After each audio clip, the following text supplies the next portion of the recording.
Quase metade da população de Angola vive sem luz em casa e a maioria não tem acesso à rede de água. Ninguém tem interesse de vir para Angola. Angola é um país fechado. E agora a gente tem uma reportagem que mostra que o Brasil é o destino de muitos angolanos que tentam fugir da pobreza extrema. Temos um presidente que eu digo que é praticamente corrupto. Estamos mesmo mal com ele. Criança não come no soro do pai, come no soro dele. Isso é para quê? Por causa de ti, João Lourenço. Cuidado com os teus comportamentos. Cuidado, estamos malucos. Ele diz que quer endireitar o que está mal, mas ele só veio piorar mais. Recentemente, um empresário brasileiro teve a audácia de falar a verdade em rede nacional, desencadeando a ira do regime. Isso levou a um rápido pedido de desculpas público, uma vez que falar a verdade é proibido em Angola. Com a alta sociedade, moldada e manipulada pelo medo de perder seus meios de subsistência, reforça essa proibição. A pequena nação africana está enfrentando sérias dificuldades, e não há indícios de melhorias, refletidos no aumento significativo na imigração da sociedade mais jovem para o exterior. Contudo, o problema é ainda mais profundo. 89,3% representa a maioria esmagadora dos habitantes de Angola, que vivem com recursos extremamente limitados, sobrevivendo com menos de $3,85 por dia.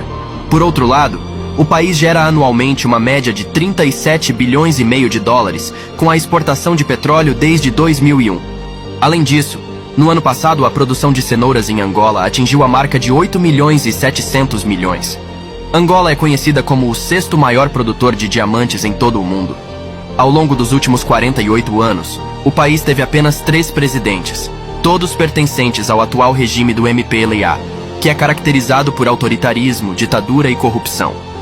Após a morte de Jonas Savimbi, a oposição enfraqueceu, e seus planos de destituir o atual presidente parecem ter fracassado, uma vez que o regime controla o sistema judicial. A oposição se encontra de mãos atadas e com poucas opções. O MPLA exerce controle sobre todos os aspectos, desde os veículos de comunicação, tribunais, músicos, influenciadores, empresários, empresas até o sistema eleitoral CNE, mantendo a sociedade em silêncio. A corrupção tornou-se uma epidemia que afeta toda a nação, desde o governo até a sociedade comum. Os agentes de trânsito pedem subornos, e os cidadãos precisam frequentemente pagar para conseguir empregos, conhecidos em Angola como o padrinho na cozinha. Empresas só recebem contratos do governo se parte dos investimentos for destinada a bolsos dos políticos ligados ao regime, ou se as empresas pertencerem a políticos do MPLA, seus filhos ou familiares. O país possui um sistema tributário fraco e desorganizado, com falta de controle fiscal. Muitos que desfrutam da riqueza no país estão ligados ao regime, não declaram seus bens, não são taxados e nem tributados, caracterizando um paraíso fiscal para o regime. A filha do segundo presidente já foi considerada uma das mulheres mais ricas da África. E sempre que alguém se opunha ao governo, era forçado ao exílio no exterior ou silenciado, como o ex-deputado Mfulupinga Nilando Victor, que se tornou um grande adversário do regime após o fim da Guerra Civil. Foi assassinado em 2 de julho de 2004. Angola enfrenta décadas de corrupção generalizada, prejudicando severamente o progresso e desenvolvimento do país. Por isso, o país é consistentemente classificado como um dos mais corruptos do mundo no Índice de Percepções de Corrupção da Transparência Internacional, com uma média de pontuação de 1,9 no período de 2000 a 2009. Durante os 38 anos de mandato do ex-presidente José Eduardo dos Santos, ele e sua filha, Isabel dos Santos, são associados a desvios de bilhões de dólares dos cofres do governo nacional. O tesouro pessoal de dos Santos era constituído por um grupo de associados e camaradas do mesmo partido, incluindo o atual presidente João Lourenço, e aproximadamente 100 famílias que formavam uma oligarquia conhecida popularmente como os do Futungo ou Marimbondos. Esse nome faz referência ao antigo palácio presidencial em uma área rica chamada Futungo de Belas, localizada na capital Luanda. Esta cidade é uma das mais caras do mundo, consistentemente classificada acima de Zurique, Singapura e Tóquio, apesar de estar cercada por uma população onde 51% vivem em extrema pobreza, de acordo com estimativas da Global Integrity Financeira.